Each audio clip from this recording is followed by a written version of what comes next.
attendance?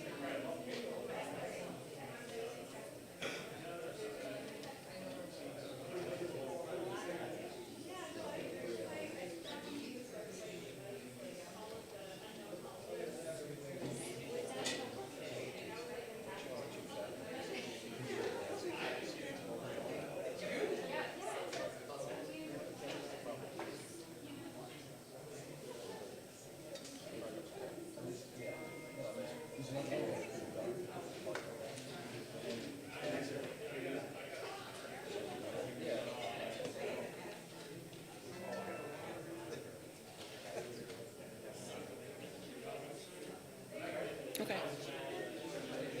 I heard a couple people get it. I got it.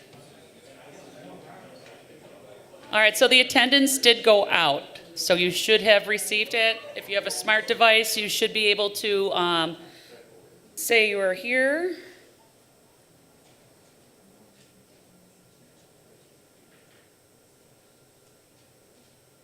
And then again, if you're not a voting senator, just sign in that sheet on the way by.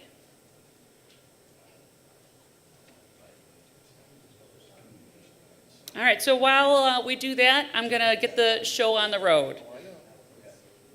So today is March 8th, and 2 years ago for our March meeting, it was March 10th. And we were having heated discussions on the floor about what we should do with this impending pandemic, and we were all very lost as far as information, and every time we made a decision or even talked about something, the information changed, and it was changing in real time as soon as we made decisions. And that was a Tuesday, and then by Friday, I remember I was with my students, and I was talking to some people, and I said, listen, I went through with my students, here's how you log in. This is what's probably gonna happen on Monday, because we hadn't been closed yet. And I took all the food out of my office. You know how we all have our snacks that get us through the semester, and you know, my seltzers and my waters and things, and packed it all in my car and left on Friday, the 13th, which was a full moon. And at the time, I remember joking about it, saying like, oh, geez, 2019, what's gonna come next? Oh, Mercury's in retrograde. Oh, there's a full moon on Friday the 13th. And then it was a pandemic that lasted for 2 years. So much has happened since then. I mean, even then we were preliminary, hoping to maybe be closed for like 2 to 3 weeks to get us to spring break, and then open back up again. And then, I mean, things just changed wildly, and we were having meetings. I don't see Amy Yoder here today, but Amy was running meetings every day with changes that were continuously changing. By the time the meeting was over, SUNY was sending out new updates, or the state was sending out new updates, or the county, or 1,000 other people were sending out new updates that just changed all the decisions we made at that 11 o'clock COVID-19 task force meeting. So it's been a wild ride.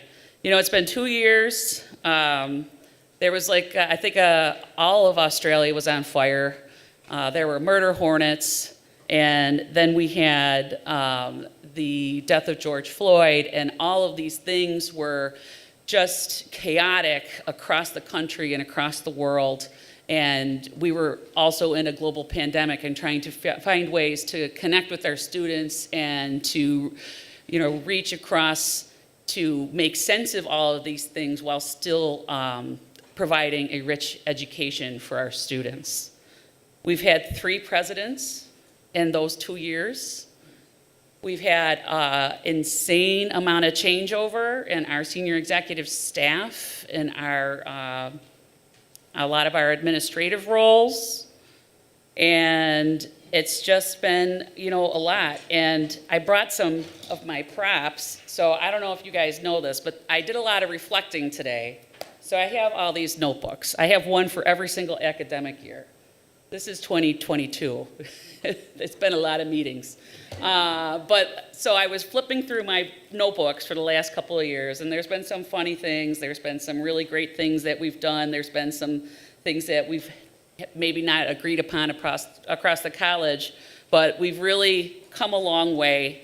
And it's just really wonderful to look out there and see everybody's faces and everybody's smiles. It was nice to meet my students for the first time without just their eyeballs. And I don't know if this is the same for you, if it was for me, but I remember once the mask came off, so you kind of have a picture in your mind of what someone might look like, and then the mask comes off, and I'm like, man, I'm gonna have to relearn, what everybody looks like, or I'm gonna be that creep going like this, staring at everybody's eyes to see if they're the eyes that match the name I know. So, but it's just, you guys are awesome, and I know I feel like I say this every single meeting, but way to go, man. 2 years, it's been rough, and you're amazing, and I know things are, still a little chaotic. The Buffalo News has been helpful in that regard with its sensational articles and headlines about Erie Community College. And I know people are panicking all over the place about all sorts of different things. And I just want everyone to know that, we need to trust in our leadership. We got to trust in our new president, trust in our union leadership, trust in the College Senate leadership. We are all working together to make sure that everything that happens beyond today is a collaborative effort with everybody's best interests in mind, and first of all, our students, because that is why we have a job. It's for our students. They're the reason I wake up in the morning and walk in the door. They're the reason why if I read an article over the weekend and I'm like, you know what, that's super cool, I can use that for my class, and I'll be changing things on the fly so that I can provide a richer environment for my students to learn. So just always keep that in mind. Our students are number one. They're the reason we're here. They're the reason we walk in the door every day. And trust in your leadership. If you have questions, we all have phone numbers. We all have email addresses. I know Dr. Balkin's been handing out his phone number left and right. No rumors. Please don't pass rumors around. You need to talk to us and ask questions, because I've heard some doozies out there, and I know they're way false, all right? So with that, we have a few things. Today is International Women's Day, which is awesome, and it's also March is Women's History Month. I'm working on bringing in a local author to be part of Women's History Month, but if you need something to read, something that's new and local, I brought another prop. I have a big bag of props today. But Hail Mary is written about the Women's Football League that was in the 70s and 80s. It's awesome. A lot of people don't know about it, very similar to how a lot of people didn't know about the Women's Baseball League until it became a movie with Madonna in it. So there's also a football league. These ladies are pretty amazing, and their stories are outstanding. So if you're looking for something a little bit different, I highly recommend this read. Speaking of reading, we are going to be doing a book study, book discussion on College Day. College Day is coming up. It's in 2 Fridays on March 18th. It's virtual, and Erica Hendra is going to be leading a book discussion, and it's on Think Again by Adam Grant. And I've been reading this, and it's really awesome. One of the things that, just to give you a little bit of an idea of what this guy tries to work on with his discussion of ways to think and rethink what you already think you learned, and maybe unlearn some things that may not be the best things to have in our minds. So all right, so you'll learn how an international debate champion wins arguments, a black musician persuades white supremacists to abandon hate, and he also coaxed Yankee fans to root for the Red Sox. All right, so that's my father's, diehard, and he thinks he's Don Mattingly, but he's not. But so just a little bit of what this book brings to the table, and it should be a very interesting talk, as well as all the other things that our CPD department has put together to make Friday the 18th a nice professional development day and educational day for our faculty and staff. So with that, I would like to welcome Dr. David Balkin for the President's Report.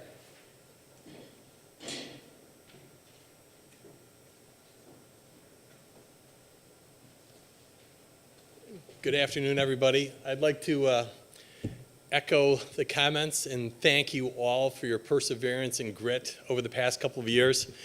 I fully appreciate how difficult it's been, and like you, I'm really anxious for a return to normality with respect to not having to wear masks, things like that. I will tell you, the press, is always looking to sensationalize things. However, we do have a significant challenge ahead of us. And my interest is in positioning us for great success once we reset exactly where we are and what we need to do in order to be effectively a stable, sustainable organization. And this is not a reflection on anyone's teaching ability or the quality of our programs or the quality of instruction. We have exemplary capabilities here. And I'm in awe, candidly, of a lot of the great work that all of you are doing. And again, what we're facing here is, just a difficult situation brought on by, frankly, several years of relative neglect and probably right-sizing things as we moved along. I will tell you that we're looking at some really creative solutions to try to figure out how best to position us moving forward. And again, a lot of it revolves around ensuring that we have course sections that are properly loaded with students. And unfortunately, that may result in significantly fewer adjuncts having more than one class or some such thing. But again, we're looking at every opportunity we have to ensure that we minimize the impact to everyone on campus. We have 4 unions. We're trying to do the right thing. I will tell you, with respect to the faculty, I've had discussions with Andy Sacco just yesterday trying to explore, what ifs. And, one of them ties back to my strong interest in developing stronger collaborations with the local high schools. I think there's 45 high schools in the region. And interestingly, when we talk about advanced studies, what we're primarily focused on at the moment is having somebody oversee instruction that's being taught by high school instructors at the high schools. Interestingly, the Faculty Federation collective bargaining agreement that we have also allows for our faculty to effectively teach at high schools. And frankly, if there's a possibility that we can secure load for faculty while we're trying to beef up our enrollment, I think that would be a terrific win-win. And I've already reached out to the superintendents of 4 different districts to broach those discussions. I will tell you that there could be issues along the lines of certification, things like that. But in previous jobs I've had, there's been emergency certifications permitted, things like that. And especially recognizing currently there are many high schools that don't have a full faculty staff. They're struggling. The pandemic was hard on them. They had a lot of resignations. And, my best case scenario would be just a terrific win-win where we're able to effectively come to the rescue, help these high schools by providing advanced studies classes, ideally, and enable them to have a better appreciation for the fact that as high school students, they can be successful at college. They can be successful at ECC and ideally provide a pipeline for us to have a growing number of traditional students despite the fact that populations are declining. Additionally, very much focused on marketing. I'll tell you that, as I mentioned in the previous Faculty Senate meeting, I'm very interested in ensuring that we're integrated with the community, and by that I mean the business community and every community organization out there. If any of you have relationships or contacts or engagements with those community organizations and you see a path of collaboration, I'm interested in talking to you. So there's going to be a press release and a story in the next couple of days out of the Buffalo News talking about a collaboration that started well before I got here with West Her and Northtown, two automotive giants in the region. And what we're effectively been able to do is position SUNY Erie as the collaboration partner of choice to enable that automotive industry growth. So they're dependent on us, and they're looking to us to figure out a creative way of being able to ensure that they have a pipeline of qualified workers.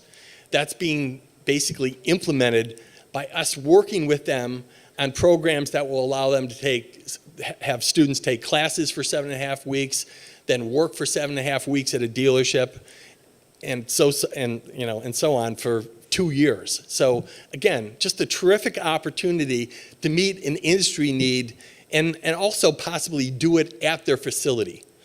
A lot of people are concerned about South Campus. What are we doing with South Campus? Frankly, the concern that people really should be saying, and be focused on is the head count. That's what they mean when they say South Campus. It's not that physical structure. What they're interested in is ensuring that the employees we have a home. And that's something that we're, again, terrifically focused on trying to figure out, not just for South Campus, but for North Campus, City Campus. What my vision of what we need to do here is have a single college approach. We're one college. We're not 3 colleges. We've got to take advantage of the economies of scale of being able to say we've got the ability to influence things as one college. So again, there's a lot that has to be done. I'm not going to say how close we are to being able to complete anything because frankly, everything takes longer than anybody would want. In order for us to do anything, I mentioned at a meeting last week that we're talking to people at SUNY, we're talking to people at the Department of Education, we're talking to people at Middle States. We want to make sure we understand what impact, if any actions we take will have, right? So to that end, as a responsible organization, we have to do things in parallel, and we have to be proactive in reaching out to people. So you're going to hear a lot of things. I mean, frankly, we've got a lot of things in the works. We're looking at a lot of different angles here to try to solve the challenge we have. And I think we're making actually astoundingly good progress. Having been here now, less than 6 weeks, I'll say, the prospects for where we're going to land are, 100-fold better than I anticipated. And I'll also tell you that I'm in discussions with the county executive about potential retirement incentives. There's, no locked commitment, dollar amount, nothing that we have that we can parade around. But I'll be candid with you. I'm interested in doing something sooner rather than later so we don't impact the fall needlessly. I'd rather get something in front of you and have people who are eligible seriously consider it sooner rather than later, recognizing that those who are eligible can really help this college in the future by taking, any opportunity that's provided to them. We've got a lot of young faculty. We've got a lot of, adjuncts that are our pipeline of faculty that, frankly, I want to figure out how to keep in the game here. So again, if you are ultimately retirement eligible, I would greatly appreciate it if you'd seriously consider that option. And, again, I don't have any definitive news to tell you at the moment, but I do anticipate that, we're going to have something to hopefully make it a little more appealing for people to step out if they're eligible. So, look, more than anything, I wanted to provide a little time also to let you ask me any questions. Again, I don't want to suggest that I'm only focused on career and technical education programs that can be done in industry. Everything we do needs to be tied to industry. What I would very much love to have as a distinguishing feature of SUNY Erie is the fact that every student who comes here has an experience, a co-op experience, an internship experience, an apprenticeship experience, something that gives them insights into what it's like to be in business, to make sure that they know what they're going into and that they're excited about the prospects. Across the board, everyone I've spoken to in the industry are excited about this vision of SUNY Erie being better integrated with the community. You know, we can't be a Me Too college. We've got to show what's different about us. And, you know, part of that difference, candidly, has to be the level of service we're showing students. And that service starts, you know, day one as they start to register, all the way through, you know, when they're graduating, and we're congratulating them on having completed an internship or a co-op or, you know, their first job. So, you know, all that to say, I'll tell you, you know, we have challenges, but we have far more opportunities than challenges. This college is well positioned to do amazing things for this community. And, you know, I'll tell you, I'm honored to have the opportunity to work with you to make that happen. Great, thank you. Does anyone have any questions? All right, thank you. Thank you.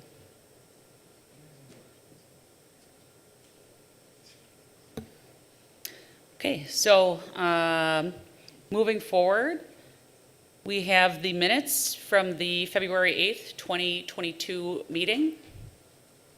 Can I have a motion to approve? Thank you. Second? Thank you. Any questions or discussion? Okay, they're going to be approved by consent. Thank you very much. All right, we have some updates from the College-Wide Curriculum Committee. Brian Millville? Yep. So we had just a few items that were voted on at the last meeting. We had 3 new courses for electrical engineering technology. They're in the report. Also, we had a name change for one of our programs. The food service program, Food Service Administration, is going to be changing the name to Nutrition and Dietetic Technology. A couple other non-voting items that are more FYI that are at the bottom there. If anyone has any questions, please let me know. Thank you, Brian. Any questions on some of the name changes we have up here? All right, looks like you're off the hook. Thank you, Brian. Oh, I skipped you, Jason. All right, Dr. Jason Steinitz has an update for our 7.5-week courses. The courses that we have in for this semester, we have, I think, 12 of them total, are starting on March 21st. That's right after midterm grades are due. And so students can be registering for them right up to that day. And of course, we're going to have like a drop add week that will run through Friday that students can add them.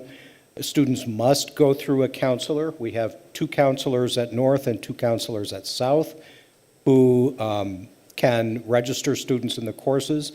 And again, we wanted to make sure they went through a counselor because, or advisors, I should say, because we want them to understand what they're getting into and that there might be extra work involved and that it fits their degree program. So they're getting into something that's a win for them. We do have students registering. Run cancel for those courses should be on Thursday the 17th, Thursday right before they start.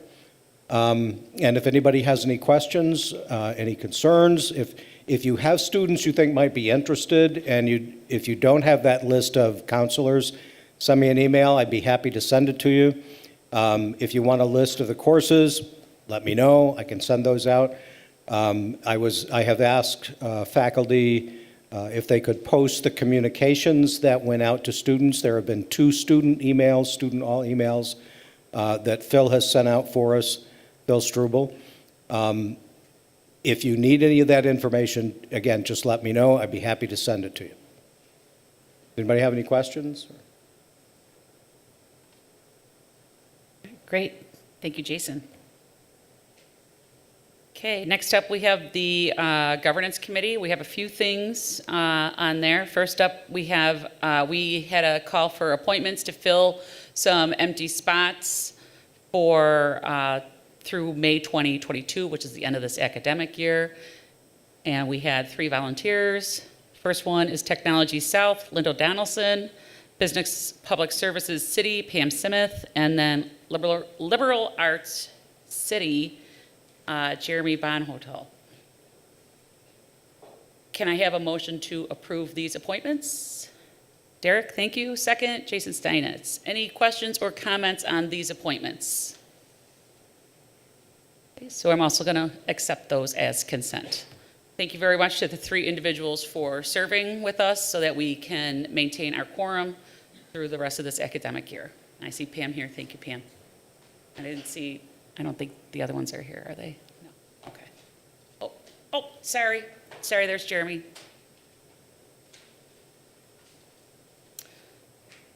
And I'm going to turn it over to Michael Reel.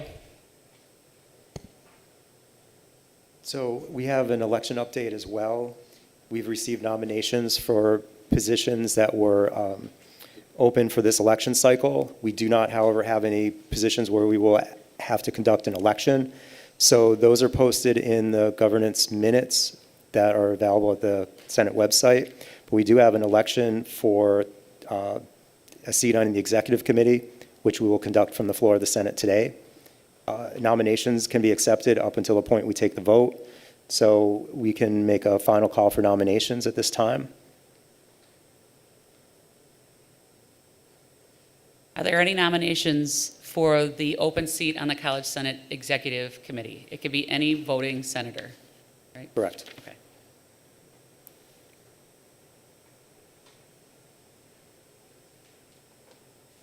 Well, in the absence of new nominations, we do have two nominees for that position. We'd like to give them an opportunity to address the Senate. Sabrina Kane. Hi, I have a bit of experience, so I think I want to tell you a little bit about myself. I have a lot of different experience that will give me perspective on some of the issues the Senate considers. I was an adjunct for 10 years before I got my tenure track position here from 1993 to 2003. So considering some of the things that have been happening with adjuncts, I have a perspective on that. And then immediately after I started my full-time position at City Campus in the English department, I got involved in the scheduling committee with the English department, and I've been doing it ever since. So I have a lot of experience with that. I have also been on the appointments committee for the English unit as a whole and served as chair of that for a couple of years. So I also know what that looks like. And I think most of you probably know me in one or two contexts. One is my involvement with assessment, which started back in 2005. And I've been on a number of assessment committees. They've changed forms over the years. Some of them don't exist anymore, but at this point, I am the chair of the Academic Assessment Committee, which deals mostly with our program competency assessments.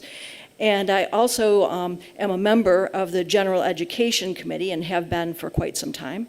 The other thing is that I'm chair of the English department at City Campus. On and off, I've been chair for a total of about 12 years now.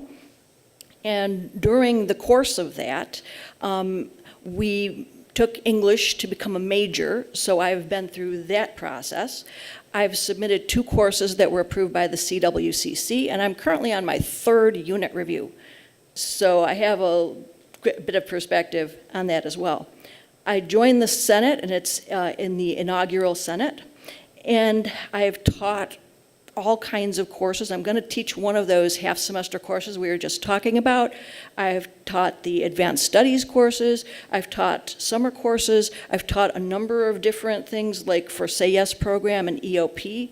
I've done the AIM courses. And I've also had some involvement with students directly as 6 years as the honors coordinator. And I don't know if you guys remember way back in the day, we used to have a literary magazine named Images, and I was an advisor for that for 5 years. So I'm dedicated to this college, and I am interested in this college. I'm interested in the way that it works, and I have a lot of perspective on it. And so I want to bring my enthusiasm to helping out with the college governance and getting more deeply involved in that. So thank you for this opportunity. Great. Thank you, Sabrina. Thank you. Our other nominee is Bill Nichols. I don't have a list that long. No, the truth of the matter is either of us would be great, but I put my name forward because, much like what Sabrina said, I have a wealth of experience when it comes to the amount of positions that I've had here. I've been lucky enough that I've been with the college as an adjunct since 2014. I moved into a role of technical assistant in Biology North 2016, which I was lucky enough to move our beautiful STEM building. And then in 2018, I left the STEM building. That was sad. But at that point, I took a full-time role in the biotechnological science section of us, which during that time I've held a lot of different roles, such as scheduling and all the such. But one of the big things that I've done in that time is expanded our course offerings within the cannabis field, which has been pretty successful that started this last fall and has been pretty successful for this last year. But I think the big thing there is that not only have I held part-time roles, full-time roles of various parts, also moving a building like that has allowed me to work with a lot of individuals at the college, not just on the academic side, but with the building move, even on the maintenance and IT side of things. And I've really enjoyed that, and I guess I'm putting my name forward to be able to continue that type of work. Thank you, Bill.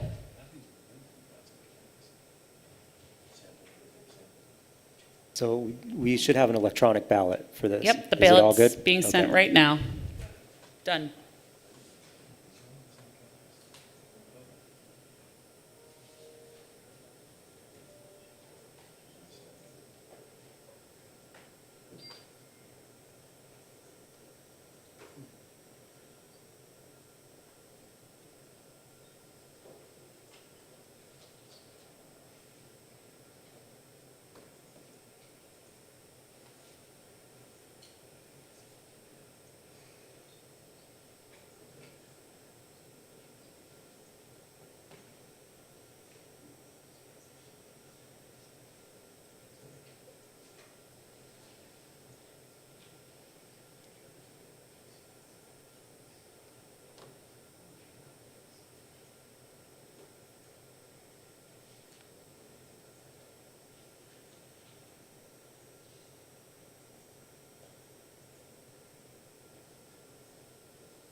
Okay, it stopped refreshing, so with 65% of the vote, congratulations to Dr. Sabrina Kane. Welcome aboard.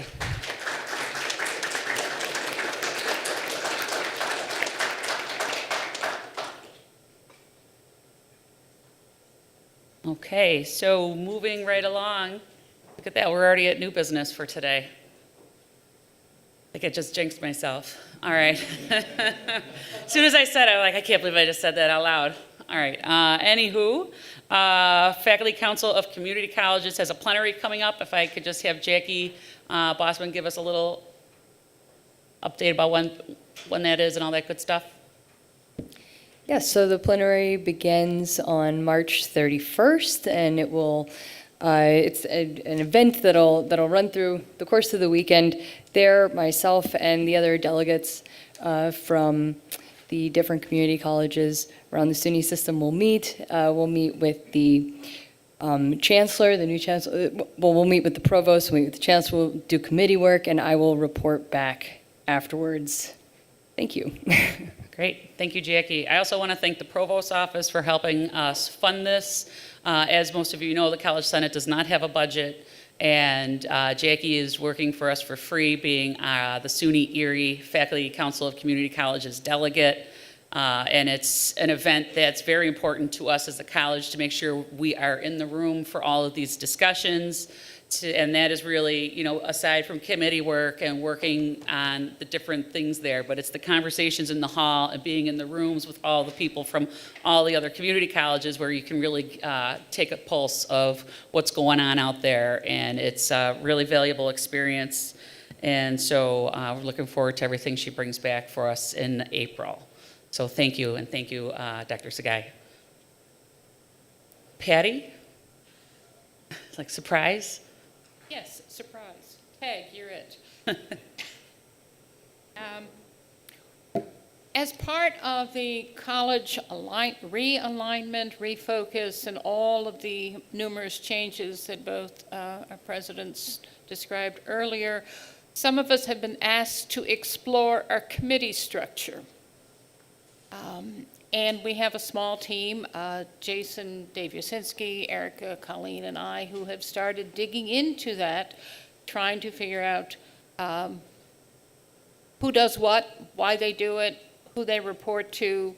I have an MBA, and it offends me to not have spreadsheets and Gantt charts and organizational charts. So that's what we're trying to create.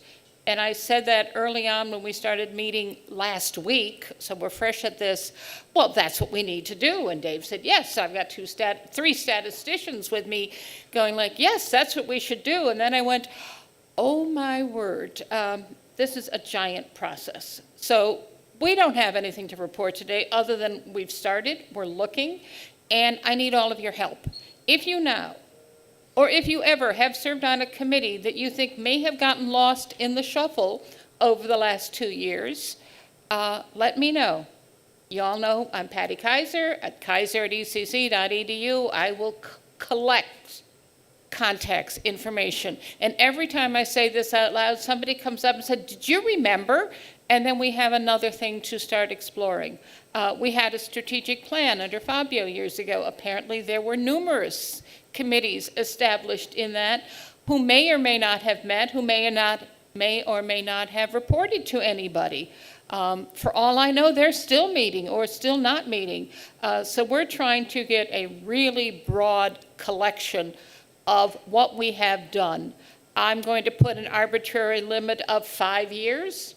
I think that gets us back to the Erie Excel program that Fabio tried to implement. And we have those committees, we have Senate committees, we have college committees, and we have union committees. All of them are of interest right now, and we will eventually have a really pretty spreadsheet and flow chart and organizational chart with what the committees are, when they were established, what their charge is, have they been sunsetted, should they come back, should they go away, and who is on them, and what is the accountability. We will no longer have voluntary committees that randomly meet to talk about things. None of us have that kind of time left in our lives. We need clear lines of responsibility and accountability, and that's what we're trying to do. Great, thank you, Patty. Yeah, 'cause one of the things that we had discussed is that there's a lot of meetings that a lot of us are in looking at the same people. So, you know, there's got to be some sort of redundancy somewhere, or maybe there isn't, or maybe we have different groups working on the same areas in parallel, and maybe we should put those groups together. One of the other things that we are looking for is there something that we don't have a committee, or maybe you don't know we have a committee that you think would actually be beneficial to the college? All right, so this is really an exploratory process. Again, we're trying to streamline, we're trying to minimize the amount of work that people are doing, being in 10,000 meetings in a row, and having several of the meetings talk about the same things. So that's a big part of it, and we appreciate any help that anyone can give us regarding these things.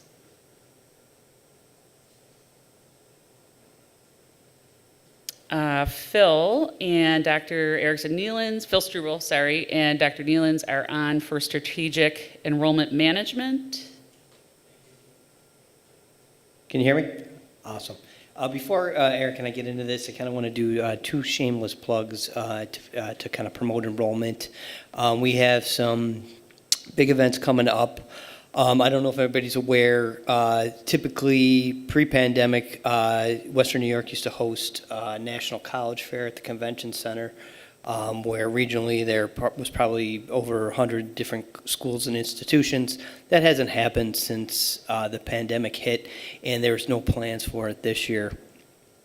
So since we have such fantastic counselors here at the institution, they brainstormed an idea to do one locally. And at North Campus, March 30th from 6 to 8 p.m., the Western New York College Consortiums of College is going to be hosting sort of like a regional type college fair here at North in the cafeteria. So there'll be about 19 different schools, all local schools here. So if you have any high school age students that are looking at colleges, please send them to North that night. There will be promotion coming on about it as well. And then I kind of want to turn over to Allison to talk about our next event. Thank you, Phil. Hi, everybody. Allison Ford with Counseling and Admissions. Just wanted to give a friendly reminder that we're having our spring open house on Wednesday, April 27th from 5:30 to 7. An email will be going out by you, Phil? Yes. By the end of the week, just to remind faculty and staff to please RSVP to your academic deans so we know who will be attending from your program. Thank you. Thank you. Okay. All right. I guess back to the agenda topic. I appreciate you letting me go off script a little bit, Colleen. The strategic enrollment plan, I hope everybody's had a chance to read some of the communications that we've sent out about it. Thanks to SUNY and the Lumina Foundation, the college has received a grant to start to develop a long-term strategic enrollment plan.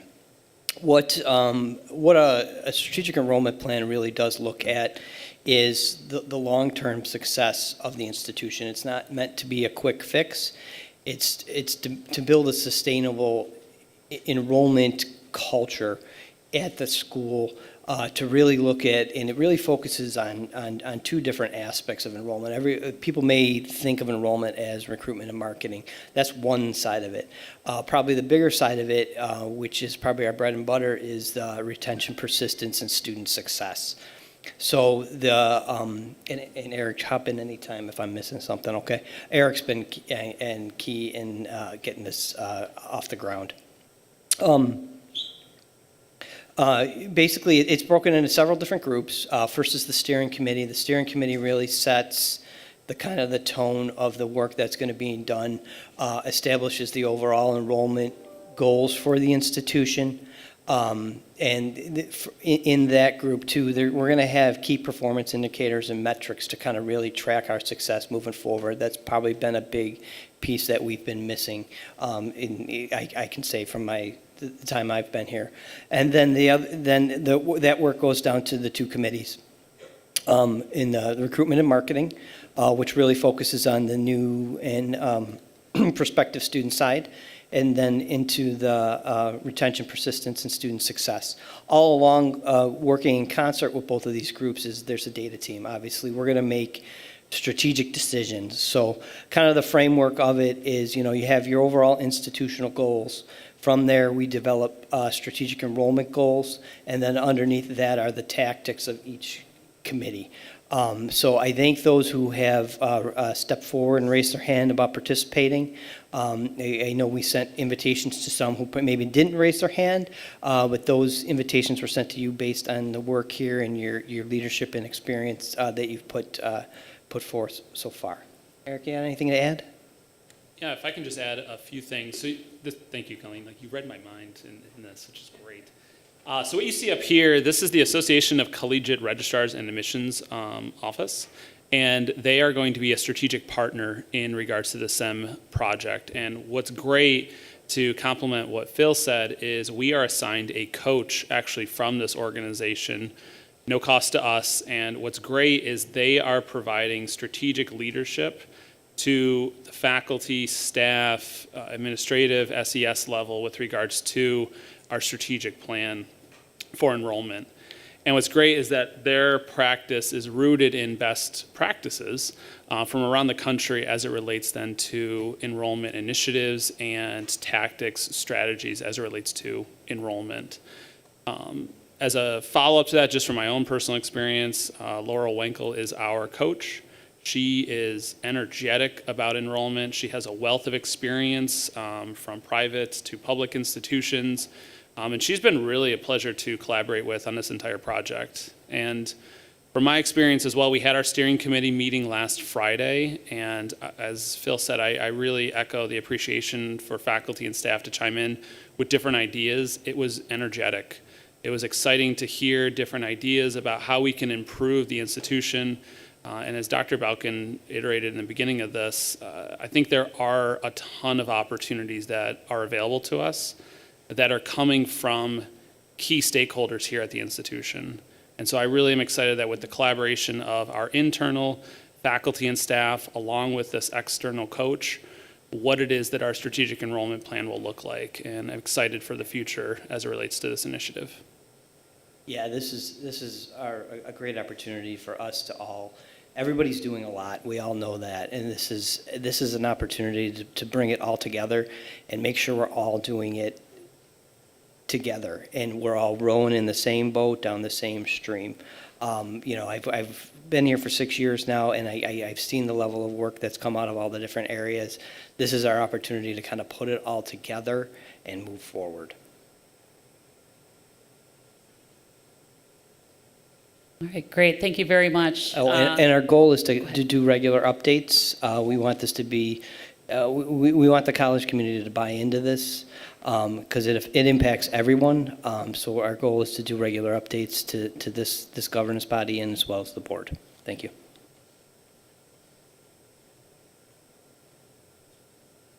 Okay, I wrote it in my notebook, the really big one. You're in. So now I'm committed. You're committed. It's in pencil though, so, with my fancy pencil over here. As you can see behind me, I also do have the PowerPoint presentation that the initial steering group went over last week. We'll be meeting again on College Day, and this is posted on the College Senate site for you to peruse at your pleasure with all your free time. And Phil or Eric are happy to answer any questions if you happen to see anything that you have questions about or any ideas, anything like that. Because as to their point, we're all in the same boat, rowing in the same direction. We are a team. We are one college. We need to be working together on all of the different facets that we do here.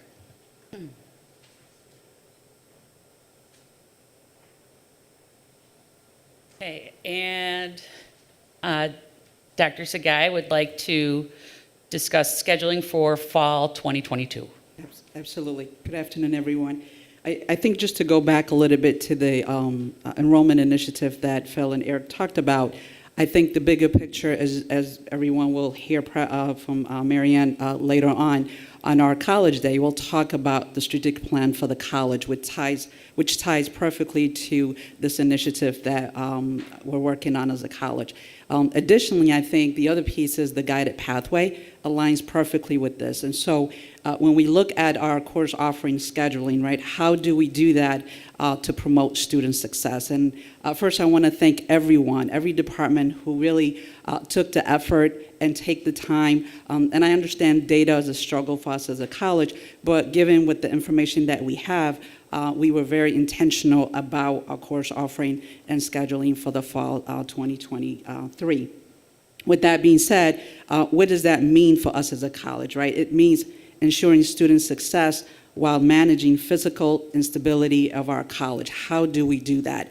And that may mean, looking at our course offering and scheduling a little bit different than we did in the past. I know a lot of departments and division have worked at that for many years. But as a college-wide approach, how do we do that so that we are very efficient about the way we do our course offering and scheduling? So I want to, again, thank everyone for submitting the revised version of it. A majority of our departments and division were in line with where the college is moving, but there were some areas where we have to go back and go back and forth with the different department as they know firsthand their students, right? So we want to do that and continue that conversation. Our timeline, as you know, we need to build the schedule immediately, but we want to do that thoughtfully. We want to be, again, intentional, and then we want to go back to that piece about what Dr. Balkin mentioned earlier about this one college approach. So how do we ensure that our students are experiencing that, right? Whether they're going at City or North or South or online, how do we do that? The other piece to note, as we know, COVID and other circumstance that's happening, our students are kind of behaving a little bit differently in terms of how they're selecting their program and their schedule. So we want to be mindful of that and be intentional about what we do. The last thing, as we all struggle when we do run and cancel, there's just not enough time to be very student-centered with that, right? We would have students register at last minute. We're canceling classes or we're moving students from one section to another. It does create a lot of dilemma from the student side. Equally, it does challenge our faculty to really look at their prep time, right? That doesn't give a lot of our faculty, certainly our full-time and our part-time, to really pivot. So part of our strategy was to really be in front of it. As appropriately as, again, we all want enrollment to grow, and it will over time, but again, we have to be intentional.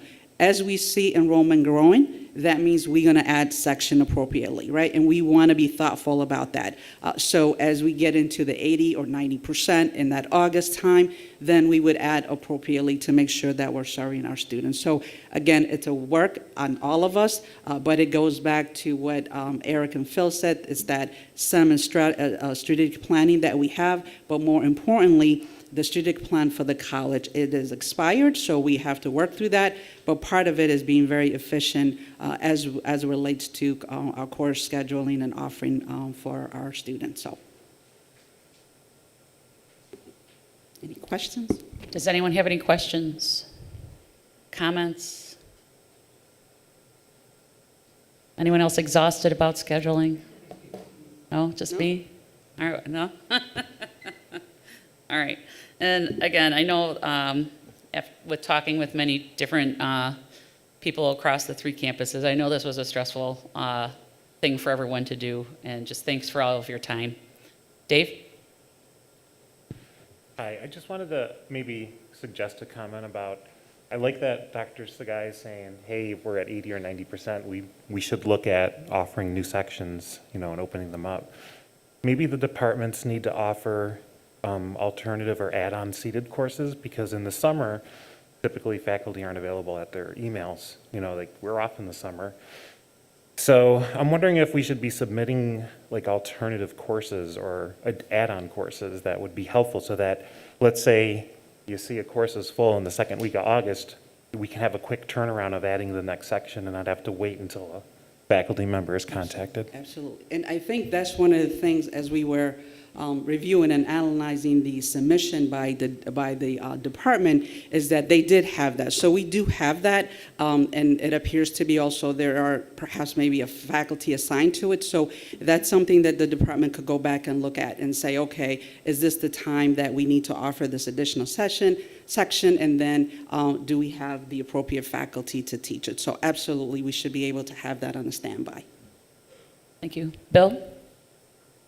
But is there consideration to the timeframes? We know that we have a diverse community of students, and considering something like, let's say, in my department where there's a chemistry course, if there's students taking it at night and then that gets canceled and there's no other night options, and all we're being told as faculty and advisors will make it something, have them take something else that's already exists. How do we deal with those situations? I fought tooth and nail to keep 2 of my best students in my program that just started, because a night section of chemistry got canceled and there was no other options, and they were working individuals who already made deals with their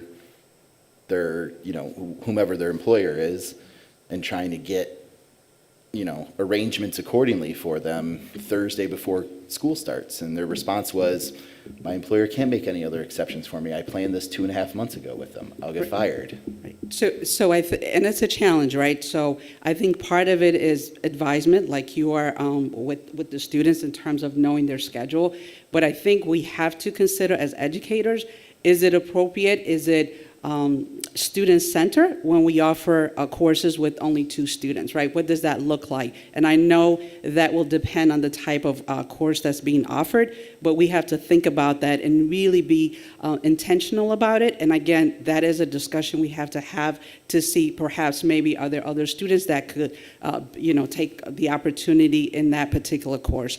One of the things that we noted, and this is something that we want to provide feedback to department, is that really making sure that the academic plans of students are being followed as it relates to scheduling so that we could appropriately offer that, but not only just offer it, but also market it so that students who are registering, who are making plans for their, either work or family responsibility, know exactly when those courses are being offered so that they could do that appropriately. But clearly, it's not an easy process. It is something that we got to just really work together to figure out what is the best interest in the student, but also we have to think about what does that mean for the college as well. Thank you. Derek? I'll just point out, unfortunately for us, our students, some of them at least, tend to be late enrollers. And we find out that there's a demand for a course 3 days before we open it, and that's kind of too late at that point, except for an online course. And I think that's part of what we have to work on our marketing strategy. That has to be part of the kind of discussion we have. I've been doing education for about 30 years.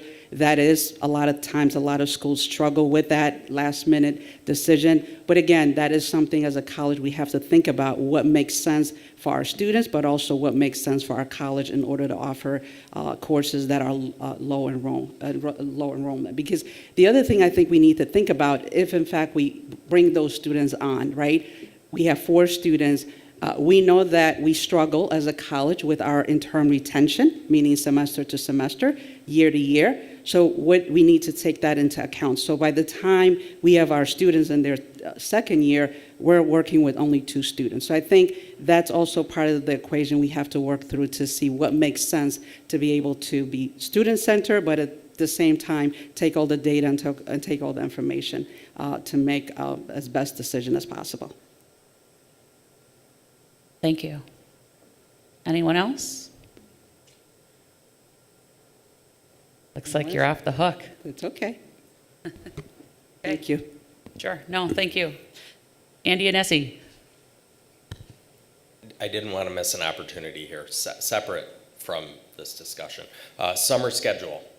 Wanted to make folks aware. I know we've been anxiously awaiting the release of this. This is our final semester in Workday where we've had to do testing and make sure billing and financials work out.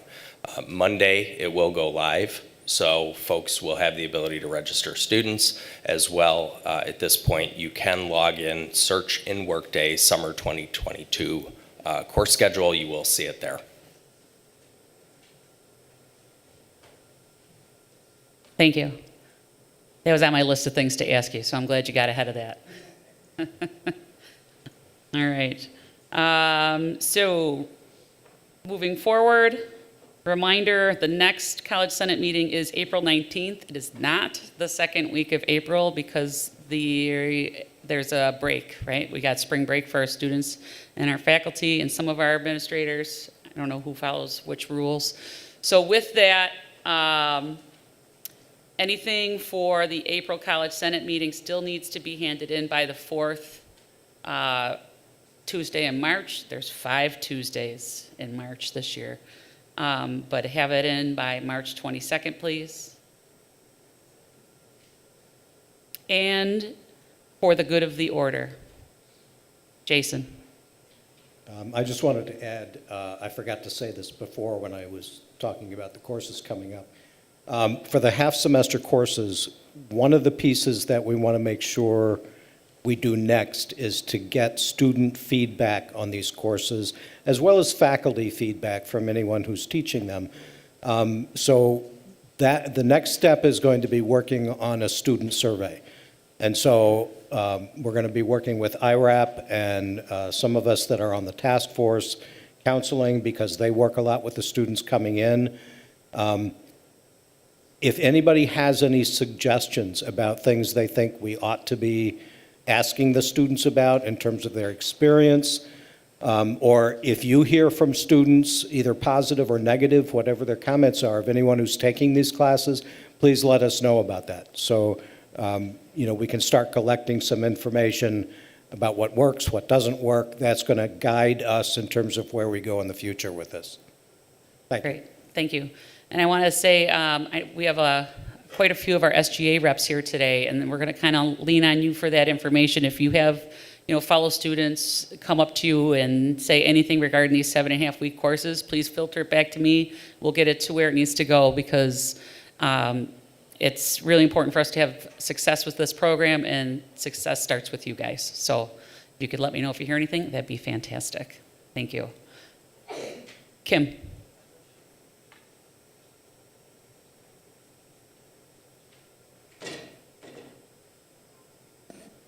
Hello. So again, I'm just reminding everyone about the student conference that's scheduled March 23rd. Our registration is looking good. In the meeting documents today, there is a faculty letter in there requesting support. If you would definitely read that, you should be getting a copy of it also to your emails. It's really looking for you to, again, encourage incentive, let your students know whether it's okay or not for them to attend the event, but we're hoping that you'll provide incentive and opportunity for them to do so. It is March 23rd. Our closing date for the registration has been extended, so it's going to go to March 16th. So encourage your students to register. Right now, we're getting close to our 100 mark, so we're hoping that it's going to be a successful event, and we hope that everyone will participate and support. Thank you. And we were able to locate the open house Kelly? flyer, so that's there for everybody as well. Sorry, one more thing. I am adding something to the meeting documents from Tracy Archie for the Women's Day. It's a video that's about 3.5 minutes or long or so. If everyone would take a look at that, that would be appreciated as well. Thank you. Great, thank you. I believe that it might also be going out as a staff file email as well. So it'll be in 2 places for you, so you can find it.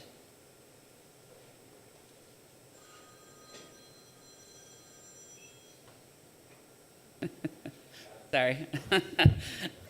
Eric. I wanted to make a quick request. As many of you know, the SUNY General Education knowledge area changes are coming.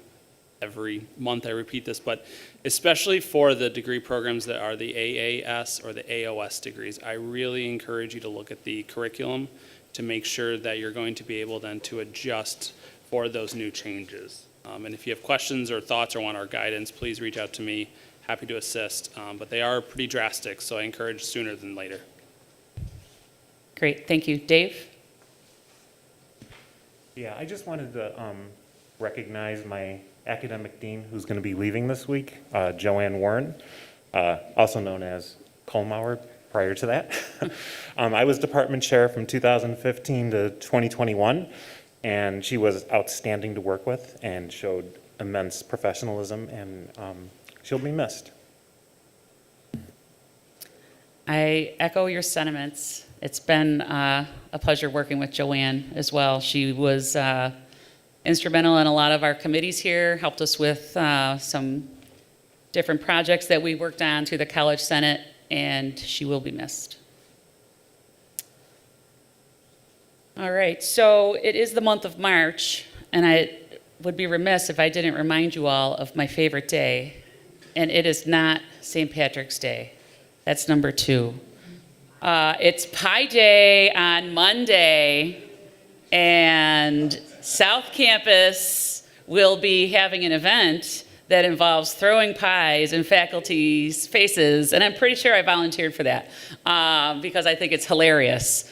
But so anyway, it is Pi Day on Monday, which is a math thing. It's not really about eating pie, but you could do all of those things and enjoy it. I actually wrote a song when I was in graduate school in my history of mathematics class, and I'm not going to sing it for you today. Well, maybe I could. I only remember the chorus is the problem. Maybe I'll sing it as the closing credits roll. But it's a fun day. Embrace it. The Ides of March are right around the corner as well. There's all these exciting things that happen in March. So with that, it's 3:37. Have a great day. Thank you, everybody, for coming.